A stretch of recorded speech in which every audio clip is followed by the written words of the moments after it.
Zener diode. Now, the symbol for Zener diode will look like this, like a normal diode, except at the end here, instead of a line, will be a Z for Zener diode. And Zener diodes are usually called voltage regulator. Why? Because they can actually maintain the load voltage almost constant. They can keep it the same value. Now, in a small signal, or if you remember when we looked at the rectifier circuits before, we use regular diodes, ideal diodes. And ideal diodes, we had it looking like this, where if this voltage on this end is higher than this, it depends on the type, 0.7, 0.2 volts, current will flow in that direction. But nothing is going to flow in the opposite direction. The current in that direction, when you reverse it, is zero. Now, ideal Zener diodes are different.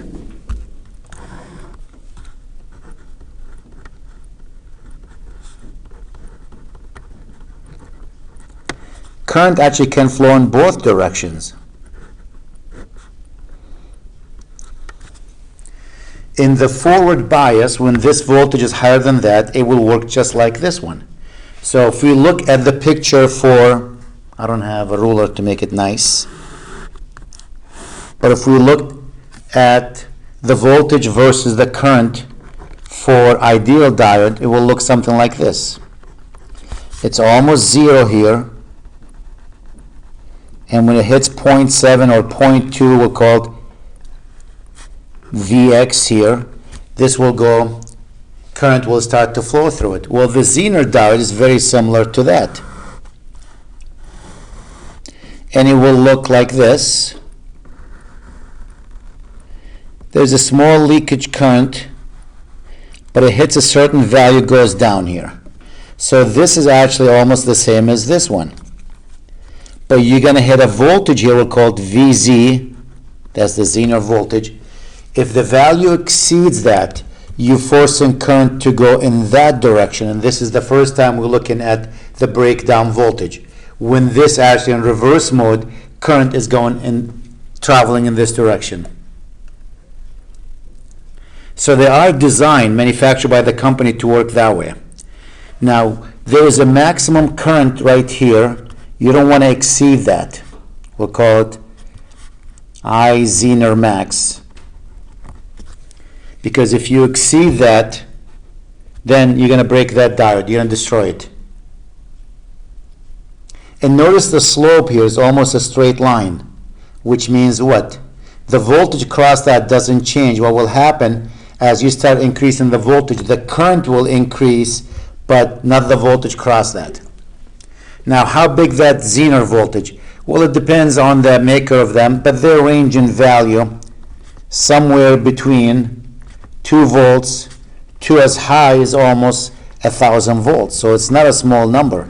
We can design them to be large or small.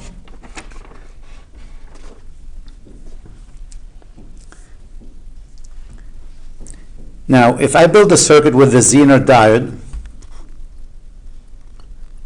I'll just take any circuit like this one, and I put 100 volts here, and I just put a Zener diode here, reverse or breakdown mode here. What's going to happen here, I'm going to destroy that Zener diode. Unless that Zener diode has a breakdown voltage of 100 volts. But if this one has a breakdown voltage of 10 volts, I got to have a problem here. I will have a problem. Why?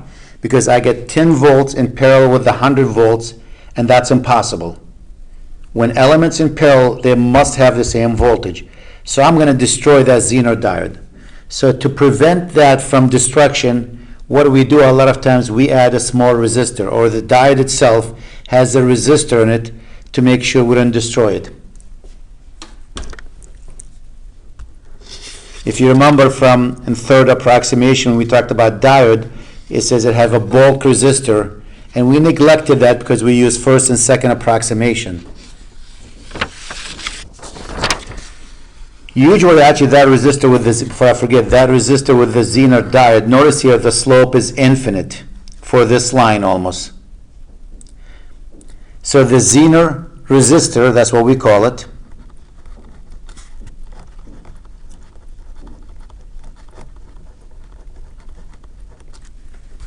is equal to the inverse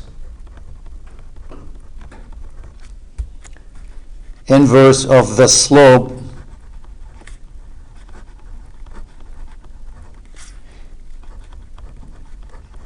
in the breakdown voltage.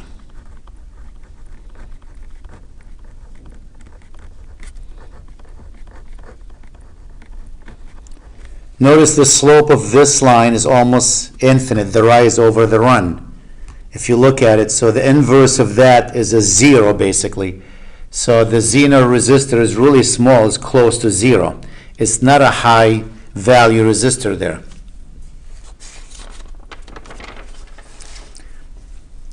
So let's take a circuit and see what will happen.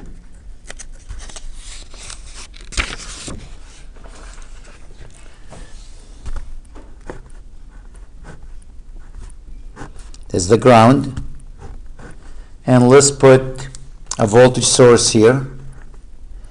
Let's put a resistor here, we'll call it R sub S, and let's put a Zener diode here in a reverse mode or breakdown mode, and that's the ground again.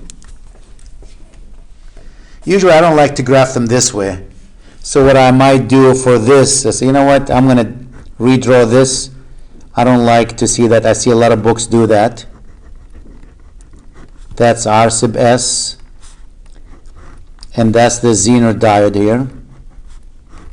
And these two attached together, attached to ground, and there's your ground somewhere here. I like that better. And this is V Zener, and this is VS.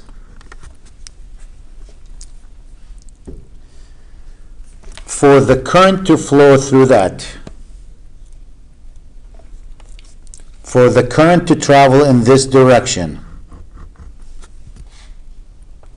we need to make sure that VS must be greater than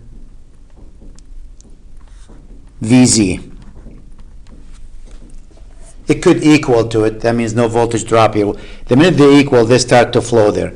But you want VS, this voltage here, to be bigger than this. And the resistor is actually used to limit the current going through that Zener diode, so you don't reach that maximum value that I mentioned here. You don't want to exceed that number, because once you exceed that maximum value, you're going to destroy that Zener diode. So that's the purpose of that resistor being put there. So if you want to calculate actually how much current going through that Zener diode, well, we know this voltage here is VS. We know this voltage here is VZ. We can use Ohm's law. So when this one in the breakdown,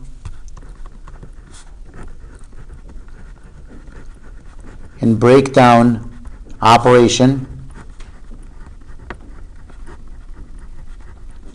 then the current I, we'll call it I here, or I Zener, whatever you want to call it, is equal to VS minus VZ divided by the resistor R sub S.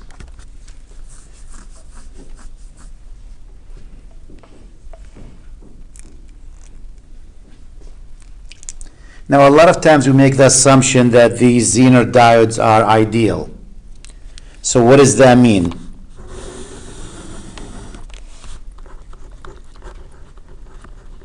Ideal Zener diode.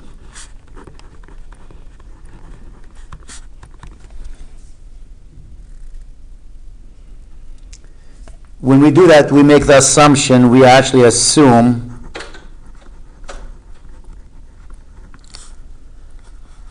that the voltage is constant.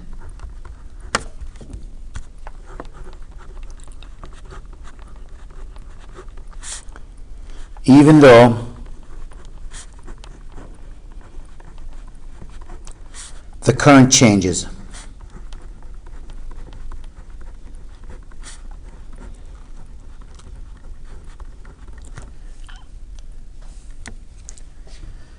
Another thing, this is the same thing as saying actually R sub S is equal to 0. That's really implying the same thing.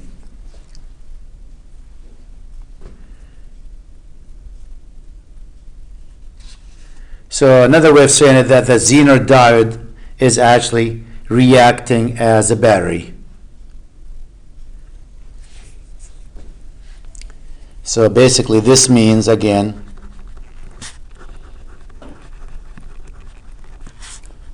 the Zener diode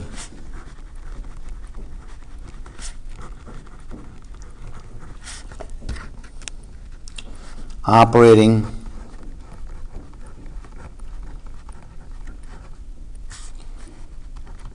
in the breakdown operation region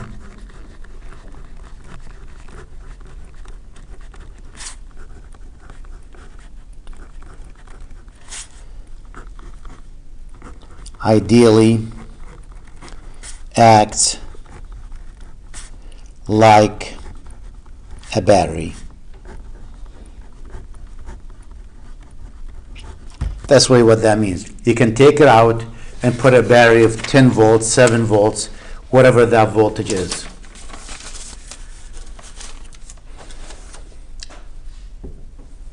So let's try some quick calculations here and see what will happen.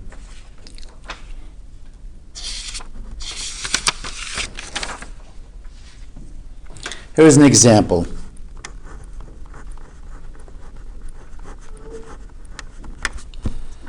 Let's assume we have a variable voltage here. The way we draw that, we draw a line going through it. That means it changes value. We have a resistor R sub S, and let's put 1,000 ohm here. I said 1,000, I put 100, 1,000. And let's put a Zener diode here.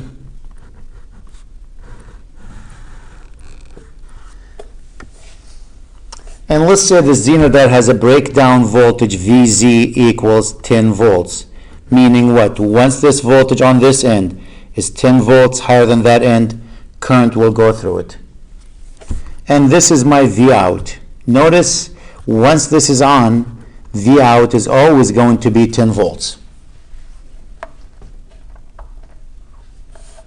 And let's give you a range of values to make sure this is actually in a breakdown voltage. Let's say the value here changes from 20 volts all the way to 40 volts. Can't go anywhere in between. That voltage can change. So the question now, what is the minimum / maximum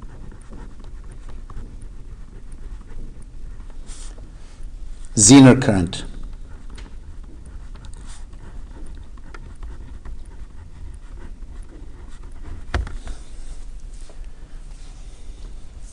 So again, we're looking for the minimum current in this direction, also the maximum current based on these numbers. I minimum, that's when the voltage is 20 volts, because the lower the voltage, the less current you're going to have. It's going to be 20 minus the voltage here, which is 10, divided by that resistor, which is 1,000. That's 10 over 1,000, which is 10 milliamp. 1 over 100 is 10 milliamp.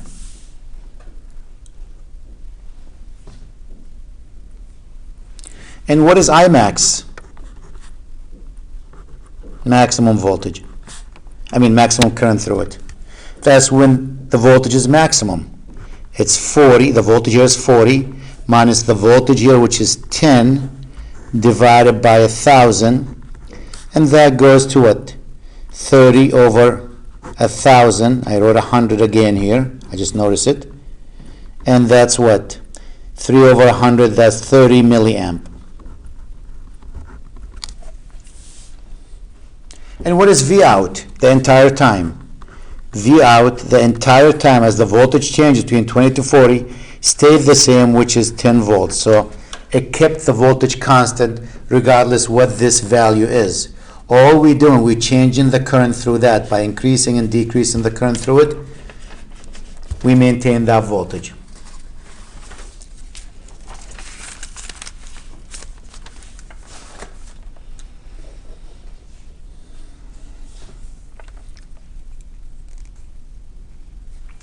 Let's try a different example. Let's take now a resistor and put a resistor right here and see what will happen. So a different example. Example 2.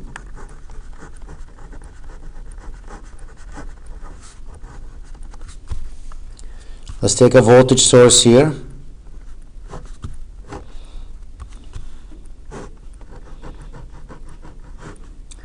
Let's put 300 ohms here.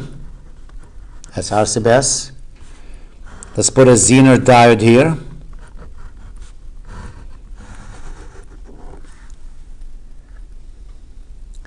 And let's put a resistor here of 1200 ohms.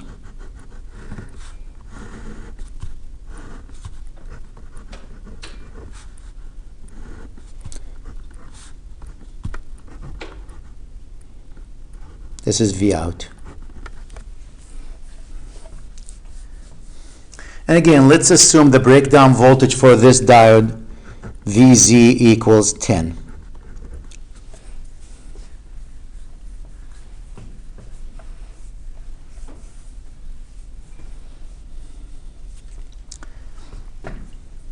Okay. Now, let's change this voltage, this adjustable voltage, and let's go from 0 to, I don't know, from 0 back to 18 volts. Pick a number. Really doesn't matter what we use.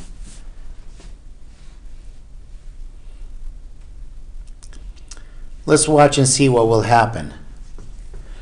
When this voltage is 0 or 1 volt or 2 volts, that's not big enough to force the current to go through this. We need a voltage here of minimum 10 volts for the current to go through that. 10 volts right here. So then what's going to happen? Let's assume instead of 0, let's assume we start actually at 5. I don't have a whiteout. Let's say 5 volts here. Start with 5. Any number but 0. 1, 2, 3, 4, 5. What will happen? This is not big enough to turn this one on. So the current's going to come this way. It's going to travel down this way. I don't want to call this VZ. Let me call this voltage here VL or V out here.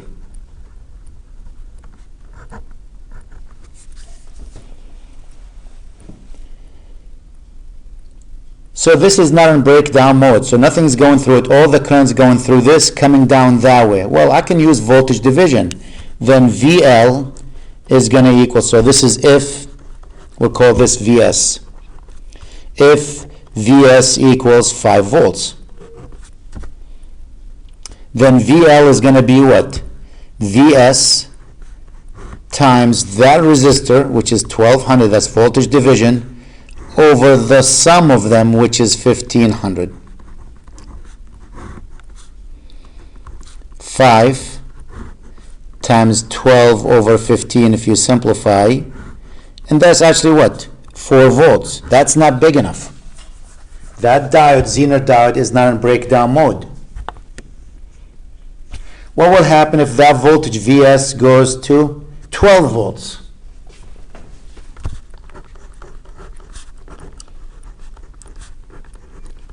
That's not big enough either. I don't think it is. VL is going to equal to 12 minus that resistor over the sum of them.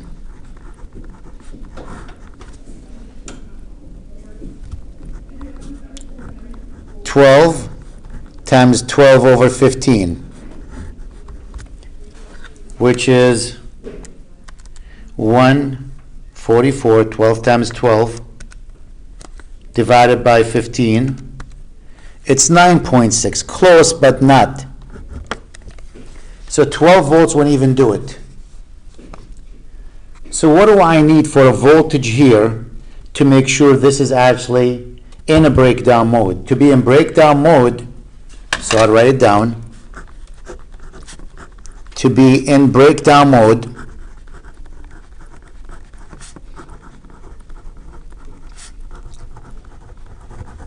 we need what?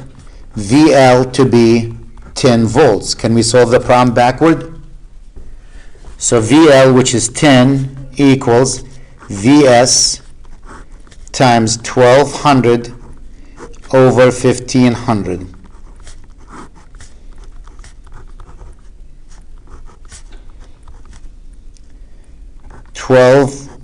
Over 15 VS, 150 equals 12 VS, and VS will have to be what?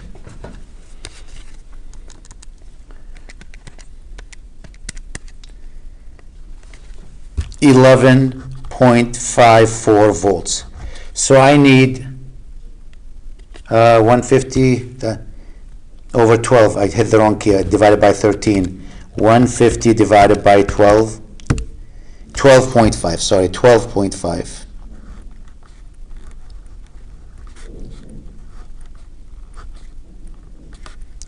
So VS has to be greater than 12 or equal to 12.5 volts for the Zener diode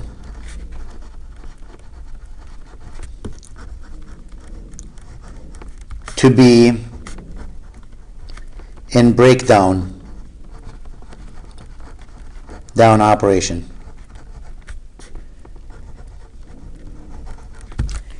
It has to be 12.5 volts or larger to force down. Once that voltage exceeds 12.5 volts, this is in a breakdown mode, which means this voltage here will remain 10 the entire time. So what will happen if VS is bigger than 12.5? What is the current through the Zener diode? So if VS is greater than or equal to 12.5 volts, what is the current I, the Zener, going through the Zener diode? So let's look at that circuit. Let's use the 18, for example.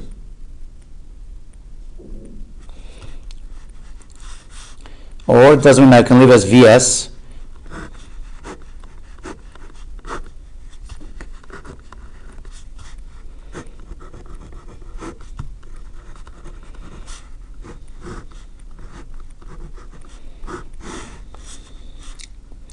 VZ equals 10. And this is 1200. If VS is bigger than 12.5, I know the voltage here is actually 10 volts. That means I know the current through that resistor. We'll call it I sub 1. I sub 1 is going to be 10 divided by 1200, which is 1 over 120 amps.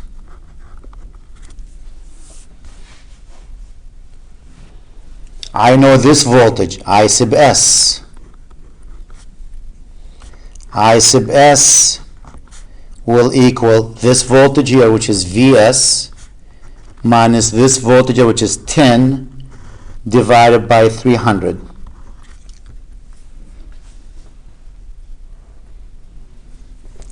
And this is I sub Z.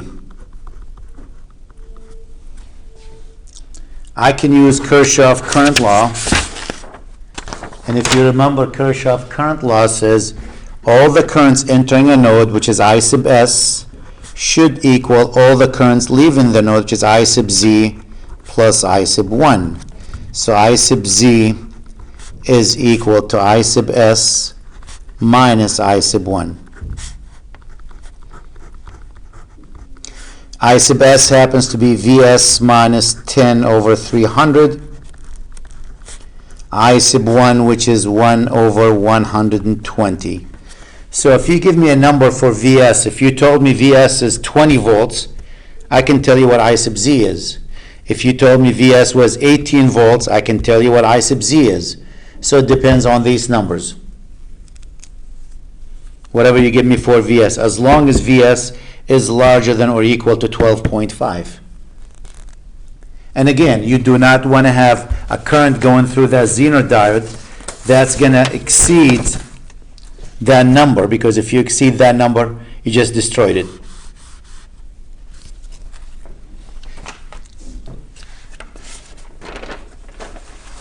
That's really all about Zener diodes.